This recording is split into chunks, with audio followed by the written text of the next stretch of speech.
저는 여러분과 함께 다시 사신 예수님이란 제목으로 은혜를 나누고자 합니다.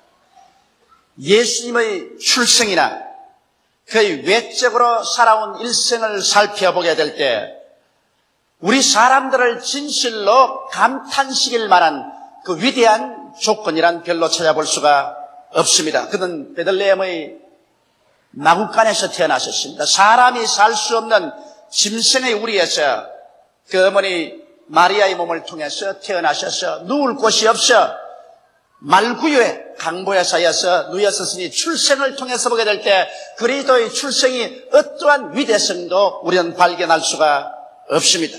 그리고 그가 자라난 것은 이스라엘 땅 나사렛이었습니다. 나다나엘도 말하기를 나사렛에서 무슨 선한 것이 나겠느냐고 말한 것처럼 그 당시에 나사렛에서는 우범자들이 우글우글했습니다. 천민들, 가난한 사람, 도박꾼, 술주정꾼, 인생에 낙담한 사람들이 마치 쓰레기 더미 같이 살아있던 곳이 나사렛이기 때문에 그 당시 나사렛이라고 말하면 악명 높았으며 사람들조차 나사렛에서 출생한 사람들은 좋게 생각하지 않은 그 동리에서 예수님이 자라나셨습니다. 그리고 예수님께서 어떤 가마리알 문화나 위대한 대학에서 수련을 하거나 공부를 하신 적이 없습니다. 목수를 양아버지로 두고 목수일을 배우셔서 30일일 때까지 주님은 손마디가 굵어지도록 목수일을 보셨습니다. 30세에 일어나셔서 우리 주님께서 요단강에서 세례받으시고 30세에서 출발하여 3년 반 동안 복음을 전거했지만은 한 번도 주님께서 한 거처를 두고 머물러 있지 않으셨습니다. 그는 계속해서 방랑의 생활을 하셨습니다. 여도 굴이 있고 산새도 들집 있지만은 인자는 머리 둘 곳이 없다고 주님께서 말씀하셨습니다. 방랑의 생활이 끝날 쯤 되어서 주님은 잡히어서 그간 무도한 강도들 사이에 주님께서 함께 형벌을 받으셨습니다. 십자가에 못 박여 죽었다는 것은 절대로 영광스러운 죽음은 아니었습니다. 그러므로 예수 그리스도의 이력서를 살펴볼 때 그 출생 성분이나 그리고 그 교육이나 그의 생활이나 하나도 그 자체로는 그가 구주가 될 수 있다는 증명서가 될 수가 없었습니다.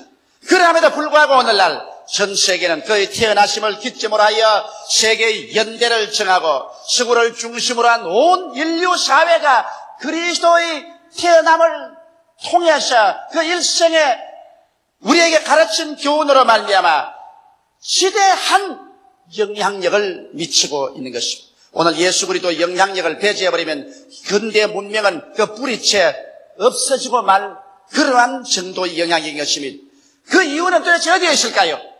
사도 바울은 로마서에서 이렇게 대답하고 있습니다. 이 아들로 말하면 육신으로는 다윗의 혈통에서 나셨고 성결의 영으로는 죽은 자 가운데서 부활하여 능력으로 하나님의 아들로 인정되셨으니 곧 우리 주 예수 그리스도시니라. 예수 그리스도의 부활 사건만이 예수께서 참된 하나님이시여 참된 사람이며 온 인류의 구주가 되신다는 증거를 세울 수가 있는 것입니다. 예수께서 만일 부활하지 아니하시더라면 그리스도의 일생은 이미 역사의 페이지에서 까맣게 잃어버린 사건이 되어버리고 말았을 것입니다. 예수 그리스도의 부활 사건을 우리가 알아보는 것은 이와 같이 중요한 것입니다. 첫째로 예수님의 부활은 사복음서를 통해 볼 때 이와 같았습니다.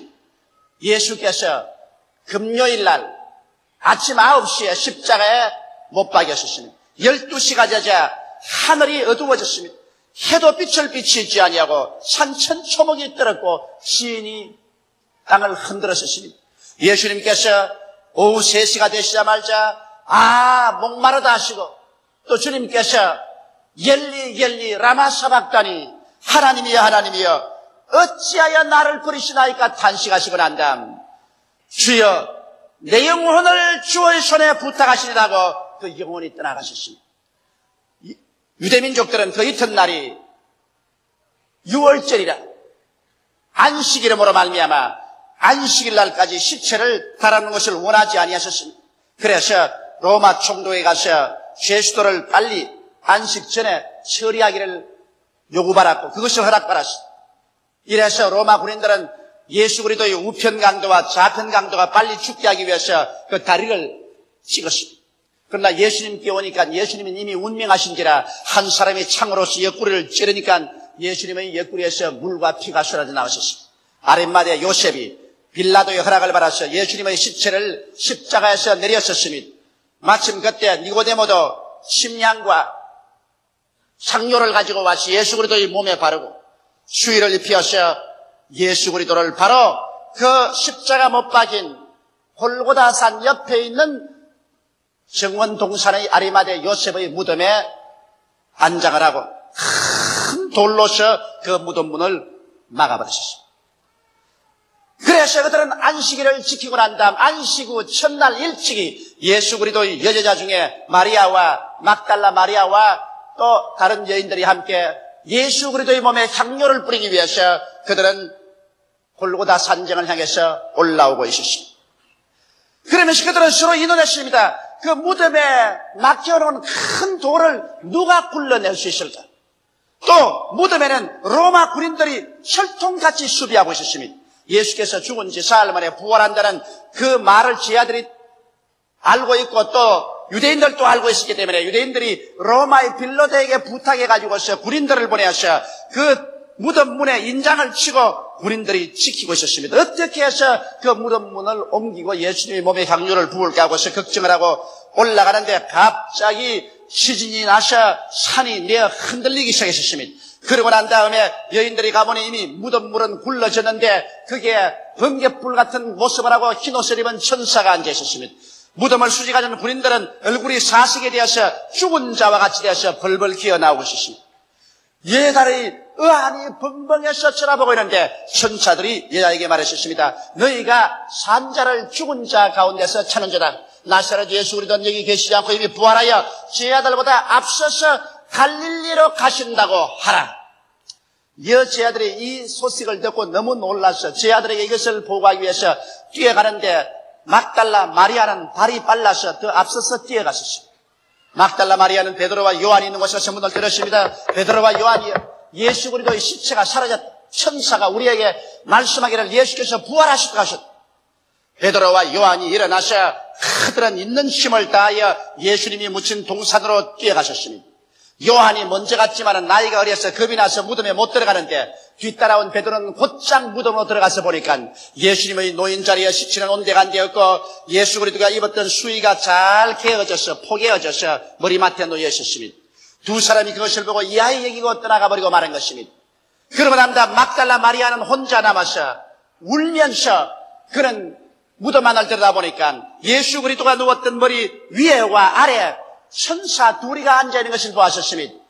그러자 뒤에서 누가 있는 것 같아서 막달라 마리아가 울면서 말했습니다. 동산직인 줄 알고 만일 당신이 우리 주님의 시체를 옮겼었으면 내게 알려주소서 내가 인수하겠나이다. 그런데 그 뒤에서 마리아여 부른 음성을 들으니까 분명히 예수님의 음성이거든. 마리아가 돌아서 보니까 부활하신 예수님이 서 계셨습니다. 너무 감사해서 선생이야 하고 끌어안으려고 하니까 예수님께서 내 몸에 손을 대지 말라. 나는 아직 하늘에 올라가지 아니했다. 그러나 곧 제자들이 가서 나의 아버지 너희 아버지 나의 하나님 너희 아버지께로 내가 간다고 하라.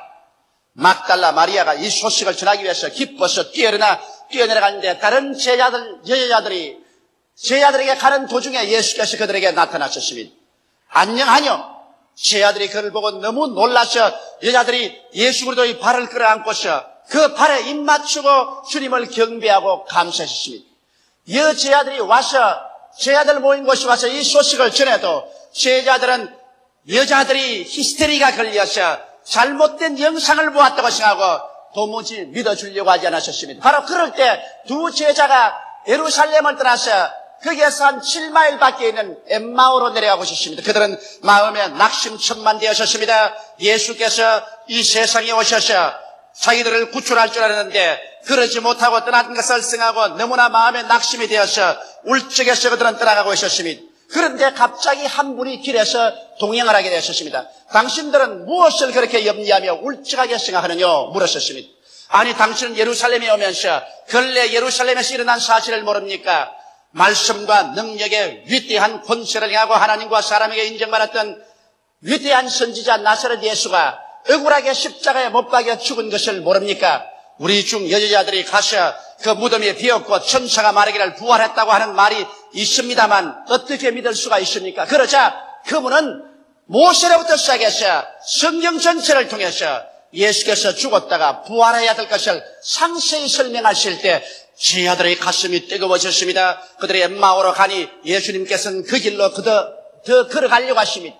그들은 예수인 줄 모르고 예수를 붙잡아서 주막에 함께 들어가서 떡을 청하여 그분이 축사하고 떡을 떼어주는데 받아보자마자 눈이 여여서 그분이 예수인 줄 알자 예수님은 사라져버리고 말하셨습니다. 두 제자가 너무 좋아서 주막에서 뛰쳐나와서 예루살렘으로 뛰어가서 제자들 모인 곳에 가니까 제자들이 흥분의 도가니였습니다. 예수님은 과연 죽은 자 가운데서 부활하셨고 베드로에게 나타나셨다고 야단법치겠습니다. 그런데 갑자기 그 가운데 예수님께서 나타나셨습니다. 마침 도마는 그때 없었습니다.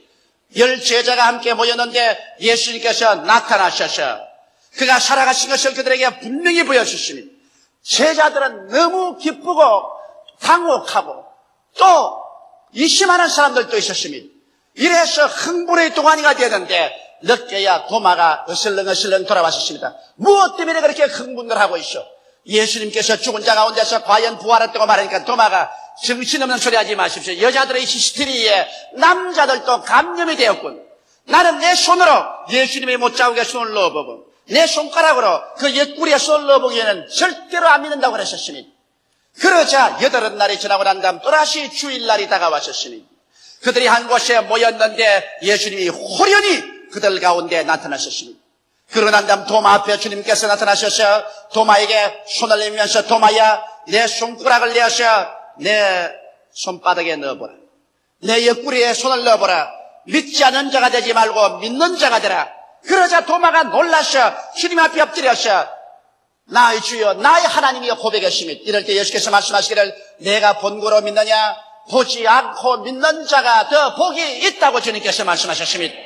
이러고 난 다음에 예수님께서는 제자들 보시고 너희들은 갈릴리로 가라. 갈릴리에서 나를 만나 적으셨습니다. 제자들이 갈릴리에 가서 예수님을 기다리다가 지쳐서 베드로가 나는 고기 잡으러 간다고 해서 배를 타고 나가서 제자들과 함께 밤새도록 그물을 던져도 한 마리도 못 잡았는데 아침이 되자 어떤 분이 디베리아 강가에서 얘들아 먹을 것이 있느냐고 물었었습니다. 한 마리도 없습니다니까 배 우편에 그물을 던져라.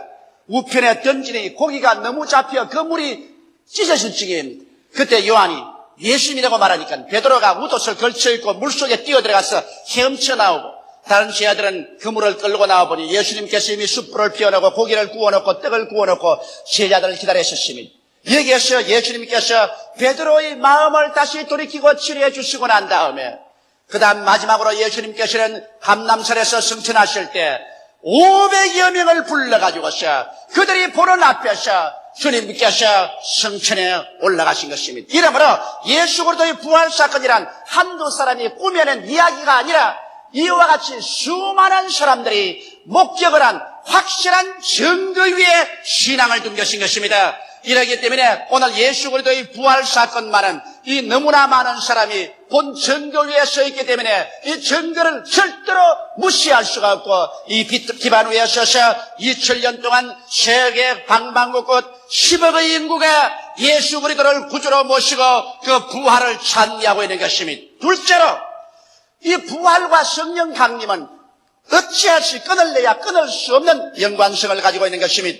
예수님께서 부활하셔서 아버지 보좌 우편에 앉으시고 난 다음에 그 증거로서 성령을 우리에게 부어주신 것입니다. 베드로가 사도행전 2장 32절로 33절에 이렇게 말하셨습니다. 이 예수를 하나님이 살리신지라 우리가 다 이 일의 증인이로다. 하나님이 오른손으로 예수를 높이시매 그가 약속하신 성령을 아버지께 받아서 너희 보고 듣는 이것을 부어주셨느니라.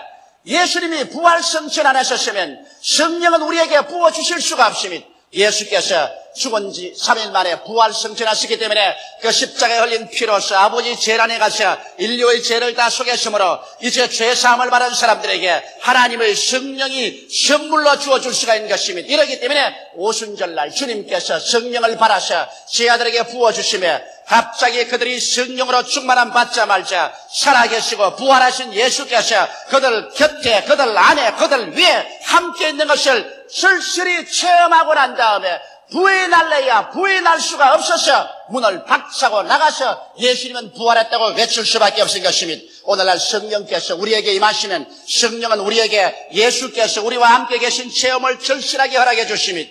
예수님께서 요한복음 14장 19절로 20절에 조금 있으면 세상은 다시 나를 보지 못할 것이로되 너희는 나를 보리니 이는 내가 살았고 너희도 살겠음이라. 그날에는 내가 아버지 안에 너희가 내 안에 내가 너희 안에 있는 것을 너희가 알리라고 말씀하신 것입니다. 이와 같이 성령의 체험은 오늘날 2000년 전 예수 그리스도의 부활의 사건을 여러분과 나 20세기 말을 사는 우리들의 가슴 속에 현실적으로 체험하게 만들어주는 것입니다. 예수 그리스도를 구주로 모시고 성령으로 충만한 바라면 예수께서 우리 육신의 눈으로는 보이지 않지만 너무나 절실하게 주님이 내 안에 내가 주님 안에 있는 것을 기도할 때 깨달을 수 있으며 찬미할 때 체험할 수 있으며 신앙생활에 뚜렷하게 나타나는 증거가 있기 때문에 우리는 예수 그리스도의 부활을 부정할래야 결단코 부정할 수가 없게 되고 마는 것입니다. 셋째로 사도들은 그들의 증거에 순교의 피를 흘려서 인을 쳤었습니다. 예수 그리스도의 부활을 반대하는 사람들은 예수님이 십자가에서 진짜로 죽은 것이 아니라 기절한 사람을 무덤 시원한 데 갖다 놓으니까 공기가 시원하고 차니까 다시 깨어나서 부활했다고 말하는 것입니다. 여러분, 예수께서 만일 사형틀에 잡혀 들어갔다가 도로 시원한 무덤에서 깨어나셨으면 로마 사람들이 도로 잡아서 십자가에 못 안 박았다고 누가 증거하겠습니까? 사형수가 살아난다고 해서 그걸 살려놓을 로마 사람들이 아닌 것입니다. 말도 아닌 소리인 것입니다. 왜냐하면 예수님이 십자가에 못 박였을 때 로마 군인들이 창으로 그 옆구리를 찔러서 심장이 터져 물과 피를 다 쏟아냈는데 시원한 묘지에 들어가서 살아날 리가 만무한 것입니다. 또 반대하는 말하기를 예수 그리스도의 시체를 제자들이 훔쳐갔다고 말했는데 절망에 처한 오합지졸의 제자들이 세계에서 가장 훈련을 잘 받은 최강의 군대인 로마 군인들이 지키는 무덤에 들어가서 시체를 훔칠 도리도 없고 낯을 훔치려고 했다면 그 중에 몇 사람이 체포될 것이고 또한 창금에 맞아 죽었을 것입니다. 로마 사람들이나 유대인들은 이것을 역사적인 증거로 드러내어서 예수 그리스도의 시체를 훔치러 왔다가 이런 사람이 체포되었으며 이런 사람이 죽임을 받았다고 했을 것인데 오늘 역사상에 예수를 아무리 비난하려고 해도 예수 제자가 와서 로마 군인들과 일전을 해서 잡힌 자나 죽은 자가 있다는 사실을 기록한 적은 없는 것입니다. 그러므로 아예 제자들이 예수 그리스도의 시체를 훔치려고 생각한 적도 없었으며 예수 그리스도의 시체를 훔쳤다고 가정할지라도 만일 제자들이 분명히 자기들이 예수 시체를 훔쳐서 죽은 줄 알면서도 불구하고 이 예수가 살아났다고 증거하기 위해서 산을 넘고 물을 건너며 고통을 당하고 사도 요한을 제외하고 난다 모든 사람들이 다 순교를 당했는데 자기가 거짓말인 줄 분명히 알면서 거짓말을 증거하기 위해서 목숨을 버리고 피를 흘려서 그 증거에 도장을 칠 바보는 한 사람도 없는 것입니다. 한 사람 배반한 가룟 유다 이외에는 모두 다 그들은 예수 그리스도의 부활을 증거하기 위해서 일생을 내어 맡겼고 사도 요한만은 수명대로 살았지만 그 이외의 사람들은 다 목숨을 버려서 피를 흘려 그들의 증거에 인을 쳤던 것입니다. 이러므로 우리 주 예수 그리스도는 지금으로부터 2000년 전 모든 인류의 죄와 불의, 수학과 저주, 절망과 죽음을 한 몸에 걸머쥐고 십자가에 올라가셔서 여러분과 날 대신 못 박혀 죽어서 하나님 앞에 이를 다 대가를 지불하여 청산하시고 무덤에 들어간 지 사흘 만에 사망과 음부의 권세를 격파하고 부활하심으로 말미암아 오늘날 우리에게 영원한 생명의 근원이 되어 주신 것입니다. 이러므로 오늘날 역시 죄가 있고 불의가 있고 저주가 있고 질병이 있고 마귀가 있고 절망이 있음에도 불구하고 이것을 다 격파하고 이겨버리고 부활하신 예수께서 교회 가운데 계시며 우리 가운데 있기 때문에 우리의 전도를 통하여 기도를 통하여 믿음을 통하여 성령의 생수의 강이 넘쳐나와서 죄가 있는 곳에 부활의 용서를, 병이 있는 곳에 부활의 치료를, 낙이 있는 곳에 부활의 승리를, 저주가 있는 곳에 부활의 축복을, 죽음이 있는 곳에 부활의 영생을 오늘 허락하고 있는 것입니다. 이러기 때문에 오늘 우리는 이 세상에 어둡고 캄캄한 면만 바라보아서는 안 됩니다. 부정적이고 절망적이고 낙심적이 되어서는 안 될 것입니다. 왜? 부정적인 것이 있음과 동시에 이 모든 부정적인 것을 한 몸에 걸머지시고 십자가에 못 박여서 죽으시고 장사내셨고 이를 다 파묻어버리고 승리하신 예수께서 계신 것입니다. 이러기 때문에 누구든지 그리스도 안에 있으면 새로운 피조물이라. 이전 것은 지나가시니 보라 새 것이 되었다 하는 것은 예수 안에 여러분과 나는 부활의 생명인 성령의 능력으로 사로잡힌 바 되었기 때문인 것입니다. 이러므로 죄가 있음에도 불구하고 용서와 의가 나타나며, 질병이 있음에도 불구하고 치료와 능력이 나타나며, 저주가 있음에도 불구하고 축복과 번창이 함께 있으며, 죽음이 있음에도 불구하고 영생과 영원한 부활과 소망이 함께하고 있는 것입니다. 이러므로 예수 안에서 우리들은 절대로 꺼질 수 없는 소망과 흔들리지 않은 믿음과 영원한 하나님의 사랑을 체험할 수가 있는 것입니다. 이러므로 바울은 고린도전서 15장 12절로 19절에 이와 같이 외쳤습니다. 그리스도께서 죽은 자 가운데서 다시 살아나셨다 전파되었거늘 너희 중에 어떤 이들은 어찌하여 죽은 자 가운데서 부활이 없다 하느냐. 만일 죽은 자의 부활이 없으면 그리스도도 다시 살지 못하셨으리라. 그리스도께서 만일 다시 살지 못하셨으면 우리의 지라는 것도 헛것이요 또 너희 믿음도 헛것이며 또 우리가 하나님의 거짓 증인으로 발견되리니 우리가 하나님이 그리스도가 다시 살리셨고 증거하였음이라. 만일 죽은 자가 다시 사는 것이 없으면 하나님이 그리스도를 다시 살리시지 아니하셨으리라. 만일 죽은 자가 다시 사는 것이 없으면 그리스도도 다시 산 것이 없으실 테요. 그리스도께서 다시 사신 것이 없으면 너희 믿음도 헛되고 너희가 여전히 죄 가운데 있을 것이요 또한 그리스도 안에서 잠잠한 자도 망하였으리니 만일 그리스도 안에서 우리의 바라는 것이 다만 이 생뿐이면 모든 사람 가운데 우리가 더욱 불쌍한 자로다. 바울 선생은 우리가 바라는 것이 이 생뿐이 아니라는 것입니다. 그리스도가 부활하셨으므로 이제는 죄와 질병, 저주와 절망, 죽음과 이별하거나 고하는 것이나 앓는 것이 없는 영원한 부활의 승리가 꽉 들어찬 세계가 우리에게 약속되어 있다고 말하고 있는 것입니다. 그렇기 때문에 바울 선생은 우리의 희망을 고린도전서 15장 51절로 55절에 이와 같이 외치고 있습니다.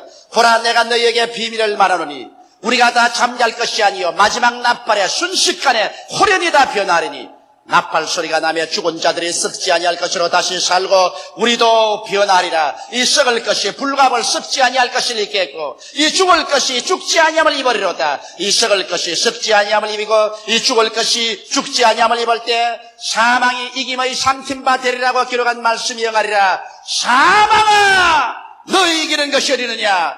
사망아 너희 소는 것이 어디 있느냐. 바울은 이렇게 외치고 있는 것입니다. 예수 그리스도의 부활은 여러분과 나의 부활의 확증입니다. 예수께서 하늘의 미랄이 되어 땅에 떨어져 부활했기 때문에 그 씨앗을 받은 여러분과 나도 모두 다 주님 강림하시는 날에 부활하게 될 것인 것입니다. 여러분과 나는 남녀노유 빈부 귀천할 것 없이 썩어질 몸이 영광스러운 몸으로, 추한 몸이 광명된 몸으로, 약한 몸이 강한 몸으로, 육의 몸이 신령한 몸으로 예수 그리스도의 모습을 닮아서 부활하여 새 하늘과 새 땅과 새 예루살렘에서 그리스도와 함께 영원히 살게 되실 것입니다. 이 희망은 우리 눈앞에 갇혀왔었습니다. 주의 강림이 눈앞에 가까워지므로 우리가 부활절 예배를 볼 때마다 이제는 금년이 마지막이 아닐까, 이와 같은 감격적인 기대가 가슴 뿌듯하게 되는 것입니다. 이렇기 때문에 바울 선생은 고린도전서 15장 58절에 이와 같이 우리에게 권면하고 있습니다. 그러므로 내 사랑하는 형제들아, 견고하며 흔들리지 말고 항상 주의 일에 더욱 힘쓰는 자들이더라. 이는 너희 수고가 주 안에서 헛되지 않을 줄 알미니라. 세상 사람들은 우리가 아침에 일찍 일어나서 기도하고 우리가 살 때도 주님 중심으로 살고 열심히 하나님 섬기며 11조를 드리고 열심히 전도하는 것을 보고 어리석다고 말하고 있는 것입니다. 그러나 바울은 그렇게 말하고 있지 않습니다. 바울은 말하기를 우리의 신앙이 견고하고 흔들리지 말며 더욱 주의 일에 힘쓰는 자가 되라고 말한 것입니다. 왜냐하면 우리의 수고가 주 안에서 절대로 헛되지 아니한다는 것입니다. 주께서 호령과 천사장의 고함과 하나님의 나팔로 신이 하늘로 쫓아 강림하실 때 그날에 여러분과 내가 주를 위해서 수고한 대로 주님께서는 수고의 그 대가로서 하나님의 영광으로 갚아주실 것입니다. 어떠한 사람은 하늘의 태양같이, 어떠한 사람은 달같이, 다른 사람은 별같이 그 일한 대로 영광을 받아 영원하고 영광스럽게 찬란하게 빛나게 될 것인 것입니다. 예수님은 부활하셔서 오늘 이 시간에 여러분과 나와 함께 계십니다. 두 손을 활짝 펴시고 말씀합니다. 수고하고 무거운 짐진 자여 다 내게로 오라. 오늘 내가 너희를 쉬게 하여 주리라고 말씀하시는 것입니다. 이 시간에 우리 마음과 몸을 다 들고 예수님 앞에 나오십시다. 다 같이 고개 숙여 기도드리겠습니다. 살아계시고 영화로우신 우리 아버지 하나님, 우리의 모든 죄악과 질병, 저주와 절망과 죽음을 한 몸에 걸머지시고 무덤에 들어가서 이를 다 청산해버리시고 사흘 만에 부활하셔서 새로운 생명, 새로운 세계의 원천이 되어주신 예수님 감사하옵나이다. 이제는 죄가 있음에도 불구하고 질병과 죽음, 슬픔과 고통, 불의와 추악이 있음에도 불구하고 우리가 소망찬 것은 이미 승리가 우리 가운데 예수 그리스도의 부활로 말미암아 와 있기 때문이로소이다. 하나님 아버지, 예수 안에서 이미 모든 부정과 부조리와 부패는 다 정복되고 극복되어 버렸습니다. 예수 그리스도의 부활은 우리 사회 속에 점점 더 밝고 맑고 환한 하나님의 생명으로 불타오르게 하며 종국에는 생명이 모든 사망을 삼켜버리고 우리 가운데 영광스러운 하늘나라가 임할 것을 우리는 알고 있사오니 감사합니다. 부활하신 예수님이여 그 부활의 능력으로 모든 성도를 점령하여 주시옵소서. 오늘 한 사람도 남김없이 영원히 잘됨같이 범사에 잘되며 강건하게 만들어 주시옵소서. 부활의 생명으로 넘쳐나서 이 생명을 만방에 나누어 주게 되게 도와주시옵소서. 예수님 이름 받들어 기도하옵나이다. 아멘.